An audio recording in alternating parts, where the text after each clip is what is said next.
Hello guys, শুভ সন্ধ্যা। আমি তোমাদের মাঝে নতুন একটা ভিডিও শেয়ার করার জন্য আবার চলে এসেছি। লাউ পাতা দিয়ে ইলিশ মাছের পাতুরি। এখানে কিছু লাউ পাতা নিয়েছি কিছু ধনিয়া পাতা, একটা পেঁয়াজ নিয়েছি, কিছু কাঁচা লঙ্কা, কিছু সরিষা আর একটা ইলিশ মাছ। এইগুলা দিয়ে আমি তোমাদের কাছে লাউয়ের পাতুরি তৈরি করে দেখাবো। তার জন্য আগে প্রথমে মাছটাকে আমি ভালো করে কেটে নেব। মাছের আঁশ ফেলে দিয়ে নিয়ে এসেছি, এখন মাছটাকে কেটে নেব।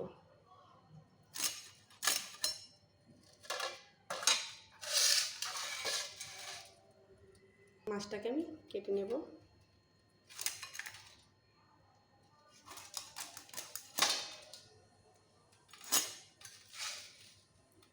প্রথমে আমি মাথার অংশ থেকে কেটে নেব। মাছটার পেটের মধ্যে প্রচুর পরিমাণ ডিম হয়েছে, এই ডিমটাকে বের করে নেব, এক সাইডে রেখে দিচ্ছি। এখন মাছগুলোকে আমি পিস পিস করে কেটে নেব।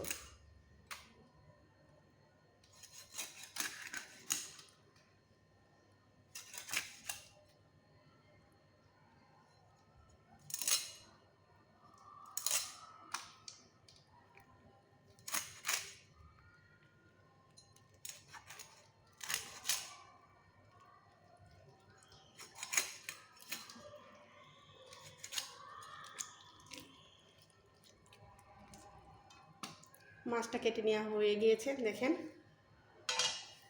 আমি আমার মন মতো পিস করে নিছি, আপনারা আপনাদের মন মতো পিস করে নেবেন। এখন মাছটাকে ভালো করে ধুয়ে নেব। মাছটাকে এখন ভালো করে ধুয়ে নেব। মাছগুলো আমার ধুয়ে নেওয়া হয়ে গেছে, বাকি সব উপকরণগুলো আমি ধুয়ে নেব।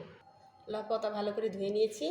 এখন একটা বলের মধ্যে দিয়ে নিয়েছি কিছু ফুটন্ত গরম পানি। এর মধ্যে লাউ পাতাগুলো 2 মিনিট করে নেব, একটু দিয়ে নেব। দিয়ে নিলে হালকা ভাপিয়ে যাবে। 2 মিনিট পর তুলে নেব। 4 চামচের 1 চামচ জিরা নিয়েছি, এটা বেটে নেব।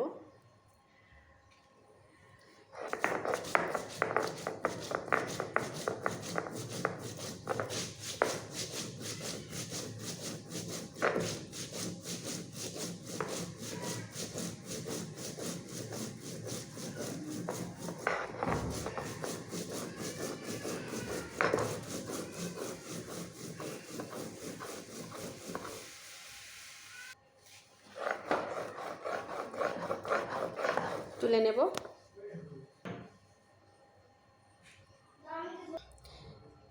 বেটে নেব কাঁচামরিচ।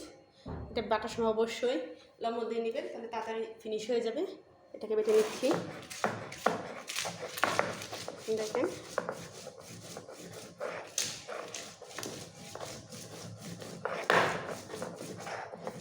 দ্রুত হয়ে যাচ্ছে।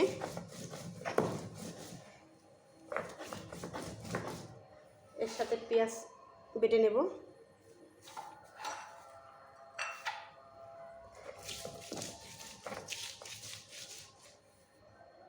নিয়ে নিয়েছি কিছু চীনাবাদাম, এগুলোকে এখন বেটে নেব। কাঁচাটা নেবেন অবশ্যই, ভেজে না। যারা খাননি একবারও এভাবে ইলিশ মাছের পাতুরি বানিয়ে খেয়ে দেখবেন, আশা করি ভালো লাগবে।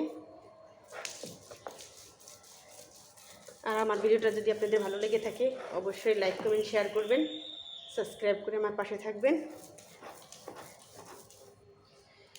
পাশে থাকা বেল বাটনটি প্রেস করে দিয়ে ক্লিক করে দিবেন অল নোটিফিকেশনে।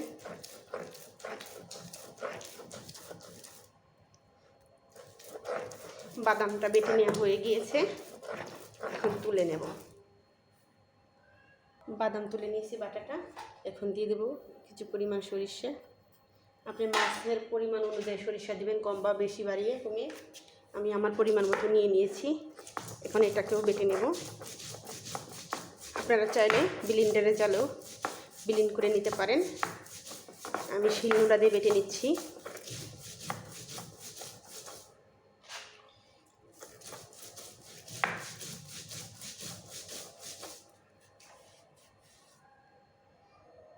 সরিষাটা অবশ্যই একদম মিহি করে বাটার চেষ্টা করবেন, তাহলে খেতে ভালো লাগবে।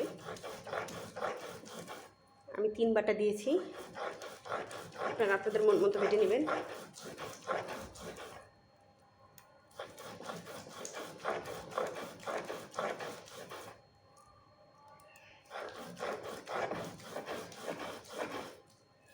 তুলে নেব, ধনিয়া পাতাগুলো বেটে নেব।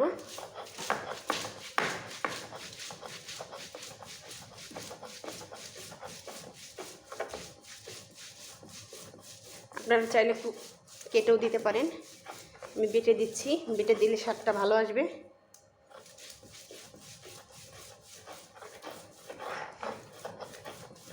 বাটা হয়ে গিয়েছে, এখন তুলে নেব। সমস্ত মশলা বেটে নিয়েছি, গরম পানিতে ভিজে রেখেছিলাম 2 থেকে 3 মিনিট লাউয়ের পাতা। এখন পানি ঝরিয়ে নেব,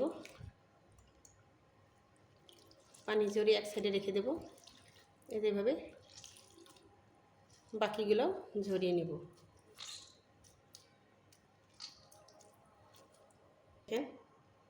কতটা সিদ্ধ হয়ে গিয়েছে। বড় সাইজের একটা বাটি নিয়েছি, বাটির মধ্যে মাছগুলো দিয়ে দেব।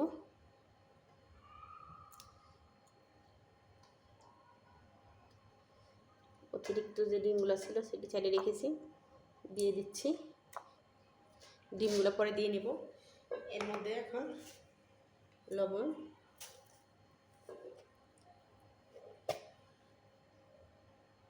সামান্য পরিমাণ হলুদের গুঁড়া আর সরিষার তেল দিয়ে আগে একটু মাখিয়ে নেব। দিয়ে দিচ্ছি সামান্য পরিমাণ একটু সরিষার তেল। আমি এখানে 4 চামচের 2 চামচ দিয়েছি। আপনারা চাইলে আপনাদের মন মতো কম বা বেশি বাড়িয়ে কমিয়ে নিতে পারেন। আগে একটু মাখিয়ে নেব। মাখিয়ে নিয়েছি। এর মধ্যে বেটে রেখেছিলাম মশলাগুলো, সবগুলো মশলা অ্যাড করে দেব, দিয়ে ভালো করে মাখিয়ে নেব।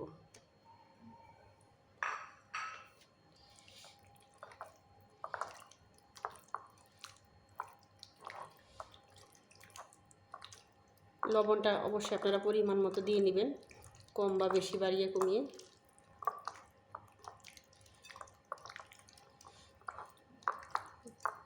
দেখেন গাইস,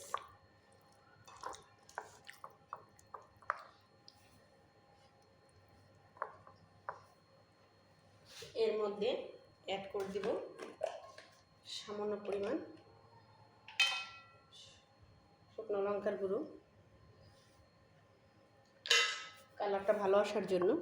দিয়ে আবারও ভালো করে মেখে নেব।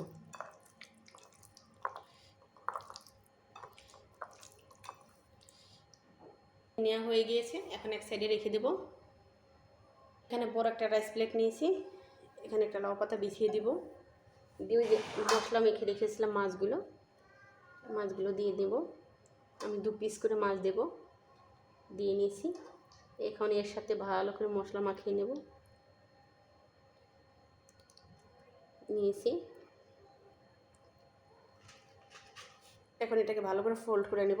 দেখেন, প্রথমে এই সাইড থেকে, পরে এই সাইডে, তারপরে সুন্দর করে এই সাইডে। অবশ্যই এই যে ফোল্ড করে নিচ্ছি। আরেকটাও দেখিয়ে দিচ্ছি।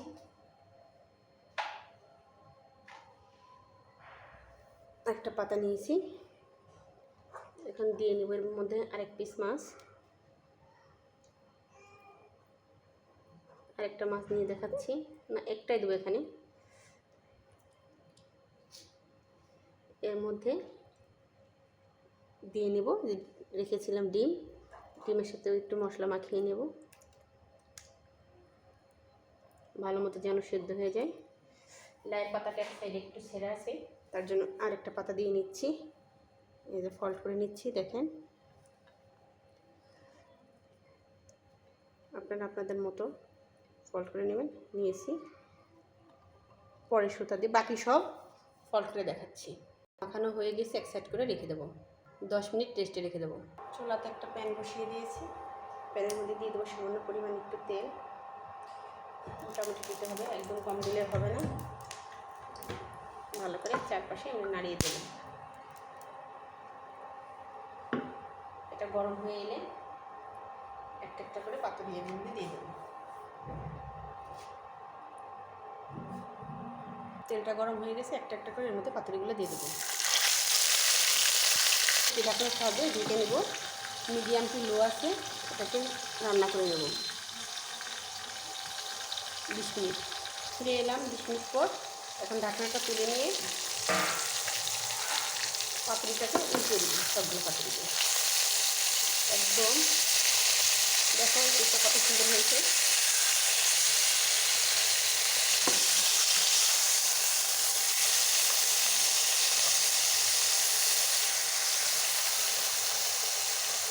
আবারও ঢাকনার সাহায্যে ঢেকে দিয়ে 20 মিনিট রান্না করে নেব। 20 মিনিট পর আবারও ফিরে এলাম, ঢাকনাটা তুলে নিয়ে পাতুরি থেকে এখন একটা পাত্রে তুলে নেব। তৈরি হয়ে গেল আমার মজাদার লাউ পাতার পাতুরি, লাউ পাতা দিয়ে ইলিশ মাছের পাতুরি। আপনারা একবার হলেও বাসায় ট্রাই করে দেখবেন, আশা করি ভালো লাগবে। আমার খেতে অনেক ভালো লাগে, আমার সাহেবের অনেক পছন্দ। আপনারা চাইলে কুমড়ো পাতা দিয়ে করতে পারেন, চাল কুমড়ো পাতা দিয়েও করতে পারেন। আমি লাউ পাতা দিয়ে করে নিলাম, আমার কাছে লাউ পাতা চাল কুমড়ো পাতা নেই। সবাই খেয়ে একবারও বাসায় তৈরি করে খেয়ে বলবে কেমন হয়েছে, আমার রান্নাটা কেমন হয়েছে অবশ্যই কমেন্ট করে জানাবে। তোমরা সবসময় আমার পাশে থেকো বন্ধুরা, সবাই ভালো থাকো, সুস্থ থাকো। সবাইকে ধন্যবাদ।